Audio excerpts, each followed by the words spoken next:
どうも、日本語で喋りましょうの岡戸です。このポッドキャストでは自然な日本語でいろんなテーマについて話しています。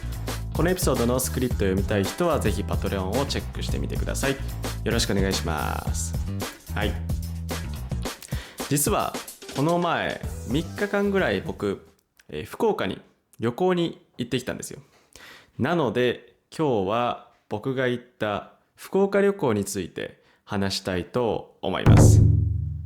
でもちろんね、僕今回が初めての福岡旅行っていうわけじゃなくて、確か大学生ぐらいの時にもう2回ぐらい福岡に行ったことがあるんですよ。で1回目は大学の時の友達と行って、でもう1回は家族とおばあちゃんと一緒に行きました。でその時ももちろん楽しかったんですけど、今回はね福岡出身の友達にいろいろ案内してもらったので、それについてちょっと話したいと思います。でまずは初日1日目について話したいと思います。今回は飛行機で行ったので、羽田空港から、福岡空港に行きました。で羽田空港から福岡空港まで飛行機だと2時間ぐらいで行けるんですよ。なので、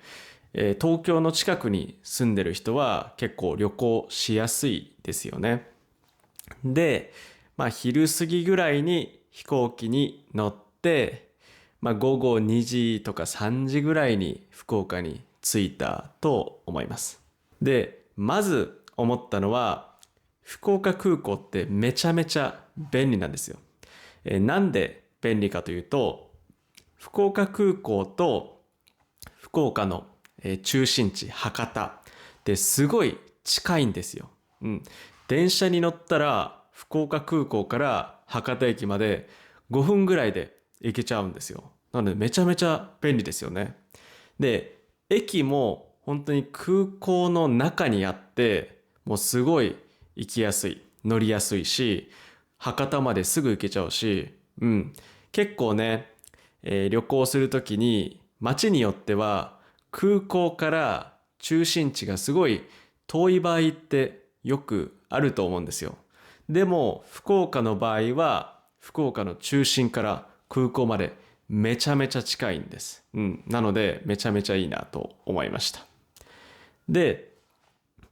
その後ホテルにチェックインしようと思ったんですけど、結構その日朝からバタバタだったので、ちょっと多分疲れてたんでしょうね。違うホテルに行っちゃって、名前は同じなんですけど、違う場所のホテルに行っちゃって、で、予約ないですよってホテルの受付で言われて、で、ちょっと焦ってもう一回確認したら、同じホテルの別の場所、別のロケーションだったんですよ。なのでちょっと間違えちゃって、普段はねあんまりそういう細かいミスはしないんですけど、ちょっとその日は疲れてて、間違えちゃって、でもその後無事に自分が予約したホテルに、到着できました。これはね結構旅行する時のあるあるだと思うんですけど、旅行する時ってね時間が限られてるじゃないですか。できるだけ長く観光したいですよね。できるだけたくさん観光したいですよね。そういう時にこういうちょっとしたミスで時間がなくなっちゃうのはすごいもったいないですよね。なのでちょっとこれは確認しておけばよかったなと思いました。で、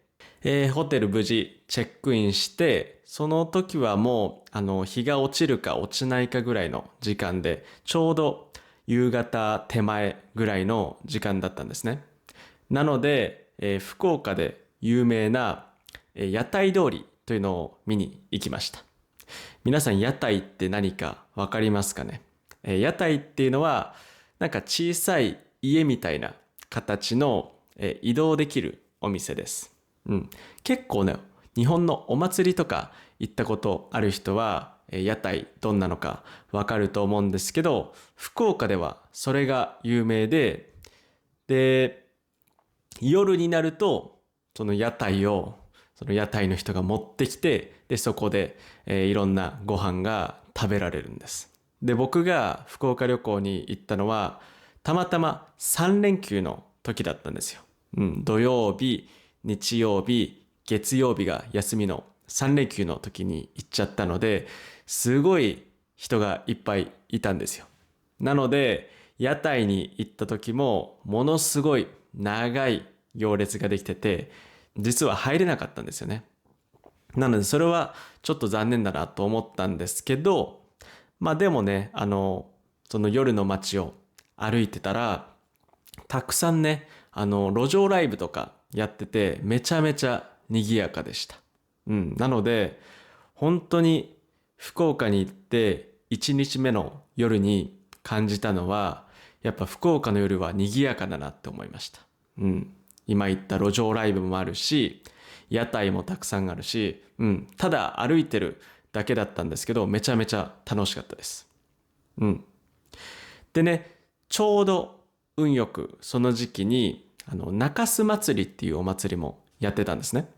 なので、その中洲祭りも見に行って、でこれ僕初めて聞いたんですけど、女みこしっていうのがあって、多分お祭り行ったことある人は見たことあるかもしれませんけど、みこしってあるじゃないですか。このみこしっていうのを担いで、でいろんな人でこのみこしを運んで街の中をこう歩くっていうのがあるんですけど、女みこしっていうのはそのみこしを運ぶ人全員女の人なんです。これはちょっと僕見たことなかったんですけど、すごい迫力があってよかったです。なのでね、ぜひ福岡に中洲祭りがあるタイミングで行く人はこれもちょっと見てみてください。で次、2日目ですね。2日目はフェリーに乗って海の中町公園というところに行きました。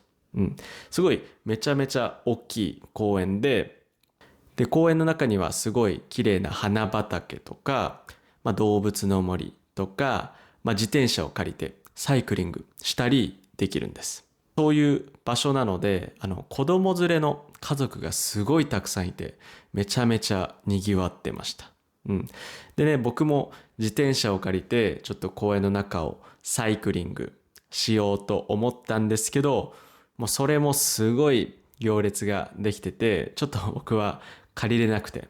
諦めて、公園の中を歩いて散策しました。でもね、すごい広い公園なので、もうたくさん歩いていろんなものを見てたら、気づいたら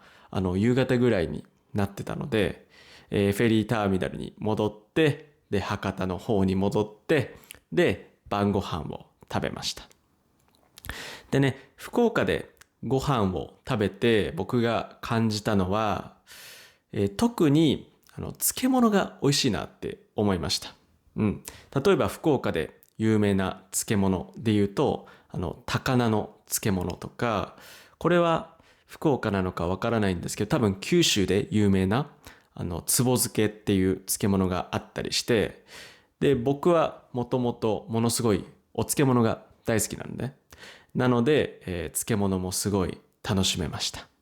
なので福岡にね行く機会がある人はぜひ福岡の漬物を試してみてください。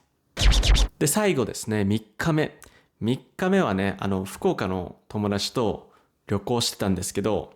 福岡はもう他にやることないよって言われちゃって、で一緒に佐賀に行ったんですよ。佐賀県に行きました。僕はね、個人的に福岡にもまだまだいっぱいいいところがあると思ったんですけど、友達はもうこれ以上何もないよって言ってたんで、一緒に佐賀県に行って、でもやっぱり佐賀県も良かったです。佐賀の有名な神社を見に行ったり、佐賀県の美味しいお蕎麦を食べたりしました。で、友達が言ってたのは、佐賀県って水がね、すごい綺麗らしいんですよね。なので、綺麗な水で作った蕎麦っていうのもめちゃめちゃ美味しかったです。それこそ蕎麦だけじゃなくて水が綺麗なので、お茶とかコーヒーとかそういう飲み物もめちゃめちゃ美味しかったです。普段ねあんまり意識しないんですけど、やっぱりそういう水がきれいで有名なところに行ってコーヒーとかお茶とか飲むとやっぱり、水って大事なんだなって思いましたね。こんな感じでね、福岡を3日間、短い期間だったんですけど、満喫しまして、で、本当に楽しかったです。また行きたいと思いました。でも、やっぱり思ったのは、九州にはね、他にもいろんな美味しい食べ物とか、綺麗なところとか、いっぱいあるので、今度行くときは九州の他の県も見てみたいなと思いました。はい。ということでね、今日は僕の福岡旅行について話してみました。皆さんは福岡に行ったことがありますか？ぜひコメント欄で教えてください。それから今日の話を聞いて少しでも面白いと思ったら、ポッドキャストのフォロー、YouTube の高評価とチャンネル登録、ぜひよろしくお願いします。それじゃあ最後まで日本語で喋りましょう。聞いてくれてありがとうございます。今日話した内容の振り仮名と英語訳、重要単語リスト付きのスクリプトを読みたい人は、リンクに載っているパトレオンのサイトをぜひチェックしてみてください。そこで話してほしいテーマもリクエストできるので、どしどしメッセージを送ってください。それでは皆さん、さようなら。この番組はご覧のスポンサーの提供でお送りしました。